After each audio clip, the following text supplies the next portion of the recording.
Hello and welcome to Redpill Rundown. A while back I made a quick rundown on how to buy a car. What if you got a fun car and you want to have some fun with it, minus the speeding ticket?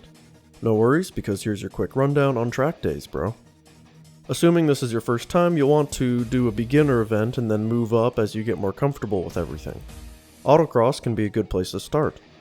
Autocross is typically a track made in a big empty parking lot with traffic cones, with the goal being to stay inside of the cones and go through the track as fast as you can without hitting a cone or going off track. These events are typically affordable, don't always require a helmet, though vehicles are often given a quick inspection, and have a blend of new and experienced people there.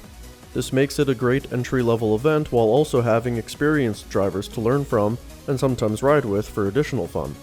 These events usually focus more on tight handling compared to real tracks that can have longer straights, so keep that in mind. The other major option is an actual racetrack. There are bigger and smaller racetracks around in terms of size and popularity. A smaller and less popular track can be cheaper and more beginner-friendly, and these tracks often offer a wide variety of events that vary in experience levels. One could join an affordable beginner event where the vehicles are typically not inspected, helmets not needed, but where passing other cars is not allowed. Depending on the event, you may also have a passenger.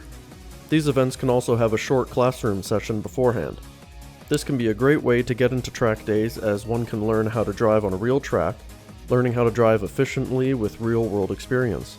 Since passing is not allowed, you may not drive as fast as you otherwise could, but this can also be a good safety measure against inexperience, and you can often learn from the car in front of you. After this kind of event feels comfortable, you can then look at more advanced classes and/or events where helmets and inspections are required, and where you have an instructor in the car with you, moving up the event ladder as you get more confident in your skills. Speaking of skills, here are some very basic tips. I'm not going to pretend to be a NASCAR or Formula 1 driver, obviously, but here are some basic tips from my experience. The best piece of advice I've ever been given for driving is to look where you're going, not where you are. Every time I notice I take a corner badly, it's because I was too focused on where I was, rather than where I was going. Looking just a little bit ahead and focusing on where you're soon going to be lets you prepare and plan your cornering ahead of time. Another great tip is the phrase, slow is smooth, smooth is fast. Rather than treating the gas and brake pedals like on and off switches, be smooth in your use of both. Start slow, focus on smooth driving, and slowly work your speed up. This will result in better times than just gunning it at every opportunity.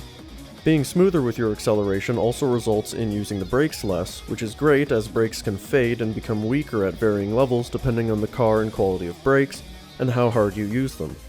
More brake fade is not a good thing, link in the description for more information. Long story short, don't slam on the brakes suddenly, use them more gradually by planning ahead as we talked about earlier, and using the natural deceleration of your car, especially if it has a manual transmission, can also save your brakes for when you need them. Additionally, if you're really planning on pushing your car, like at an event that allows passing of other cars, it's highly recommended to upgrade to a high-temperature brake fluid. One last note is how to corner. Make use of the whole track via the racing line.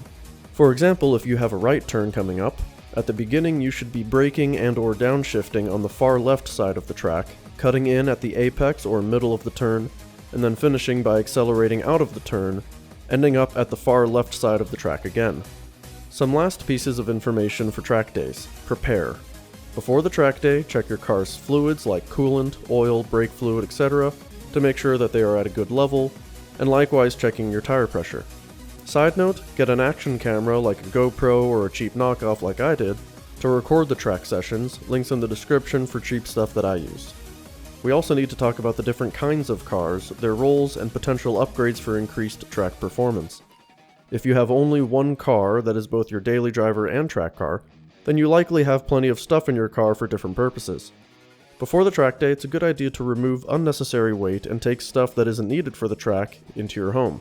Still, I would recommend keeping your spare tire, unless you have someone coming with you who can keep your spare tire for you, as well as spare fluids just in case, which can also help someone else's car if needed. As for upgrades, you don't want to mess with your daily driver too much if you need it for reliable transportation to work and such. That being said, two great upgrades for any car are brakes and tires. If you give your car better tires and brakes, that will help you on and off the track with better acceleration, handling, and deceleration. If you're in the market for a new car, I recommend my quick rundown on the subject, but if you want a car that can be a daily driver and fun on the track all in one, you could look into hot hatchbacks like a Golf GTI or Focus ST, a pony car like a Mustang or a Camaro, or maybe something else like a BMW 3 Series or a Subaru BRZ. Instead of buying one $10,000 car, you could also buy one $5,000 daily driver and one $5,000 track car. This could be something smaller and nimble like a Mazda Miata, just to name one example. In this case, you have more freedom to modify the track car since it isn't being relied on for regular transportation. One last tip is footwear.